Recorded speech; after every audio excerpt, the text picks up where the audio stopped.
My name is Mason Browne. I am a designer and creative director. I grew up on Dharug country in the outer Western Sydney region and spent most of my childhood in the Blue Mountains. And I'm back there now. It's where I live now, which is really awesome.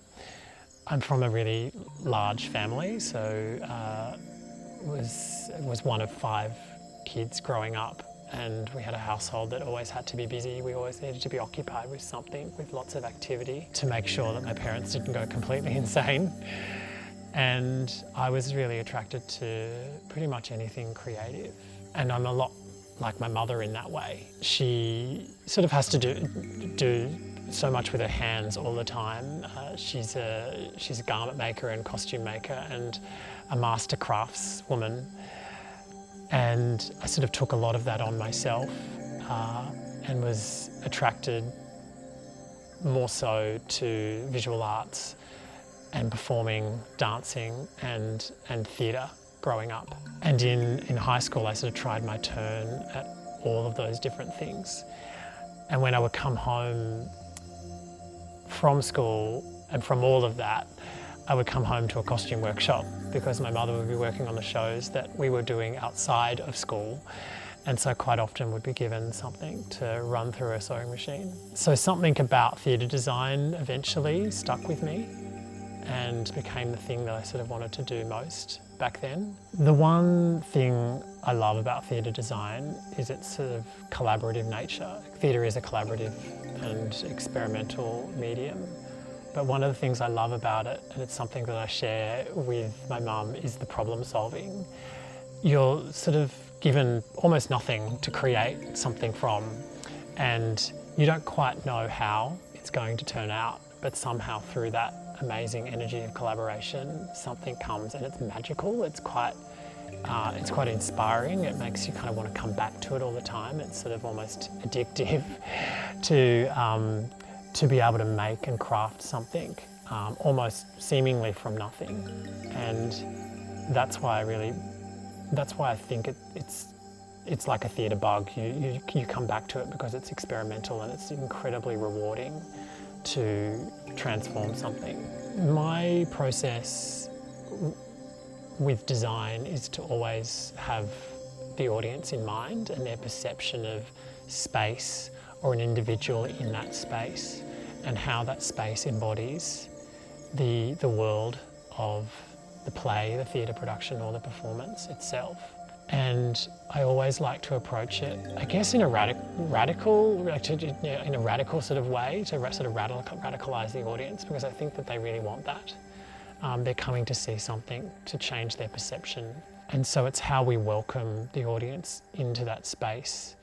And it might just be the way that they are seated in a space, a way that they are congregating around a space that could actually completely include them or exclude them or give them a relationship to what's happening on stage. I like to be unpredictable that way so that people's perception of things can be shifted when they walk into space. I wanted to approach Dylan Van Den Berg's work with his incredible sense of magical realism. It's a really beautiful play built upon that concept. There are a few challenges in the show that need to be addressed, in a visual sense. And it is a play that's written with contemporary language and contemporary clothing, but set during invasion. And it's a play about 2 Aboriginal boys who meet under a lemon tree to exchange information from their mobs about the encroaching whitefellas during the early stages of the colony. But also we've got this sort of contemporary context. So we had to sort of find a way to communicate that on stage. That's about looking at a contemporary idea and fixing that in time and space. So there was a need to approach the work with a post-invasion lens. And some people use the term post-colonial, but we are still living in the colony, so that term doesn't work. But we approached it in a post-invasion way, and we needed to present to the audience in context what invasion did to our people and our queer people especially, and also how our people and country can and will fight back. I'm really interested in dramatic contrast in my work. Growing up in the mountains, it's this amazing environment of dramatic extremes. Growing up around bushfire, I was really fascinated when I was young about the notion of regeneration, the regeneration of the bush, and how something that we were told was dead would regenerate back and become more beautiful and dramatic than ever before. And so a part of that has worked its way into this work as well. The idea behind the set for Whitefella Yella Tree is that there is this plywood box that is built on top of country, almost like what we put in front of buildings to create something new. It's built on top of our country to sort of box it away, to capture it and to hold it steady. But country doesn't work that way, and it pushes back, it's growing back through the cracks, through the crevices, and it's coming back to life.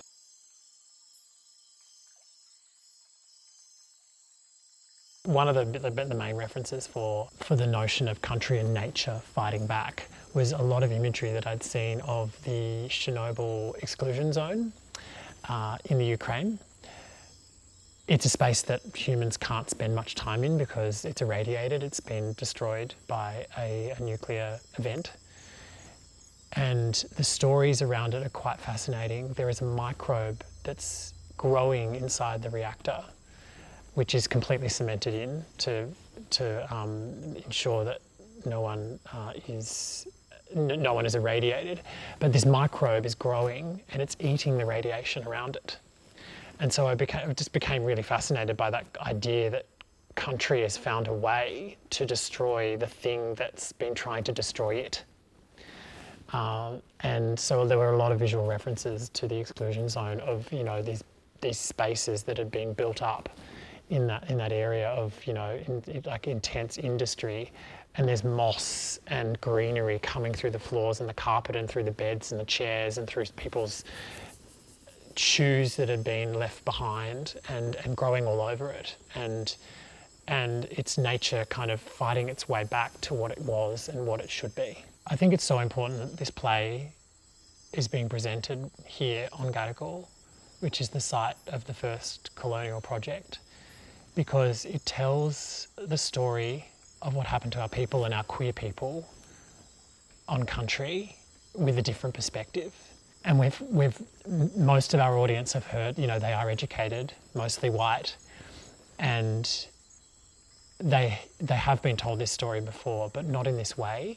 And this is the first, I think, we've sort of ever seen a play told this way, and invasion told this way to an audience. And I think it really does transform their perspective on it once again.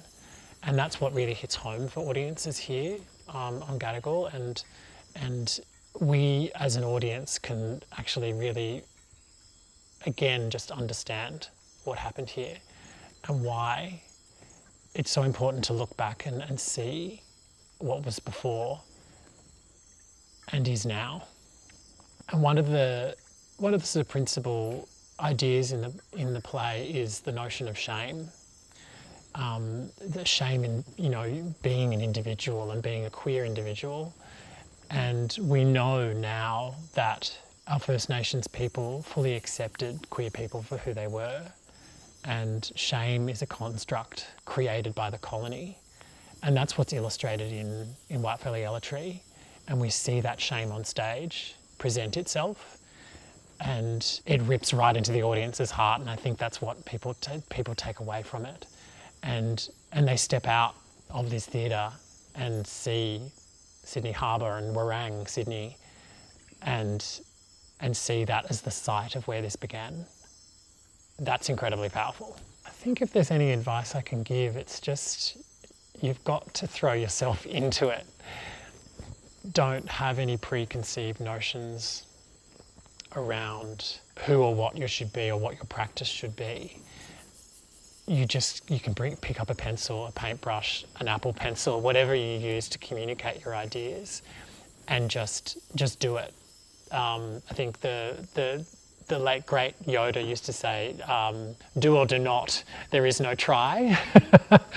I only kind of came around to that notion recently, actually, and theatre is, if you're interested in theatre, if you're interested in art or culture or any sort of cultural practice, it's important to understand that you as an individual are definitely a part of it, and what you bring to it is actually more important than what other people think of it.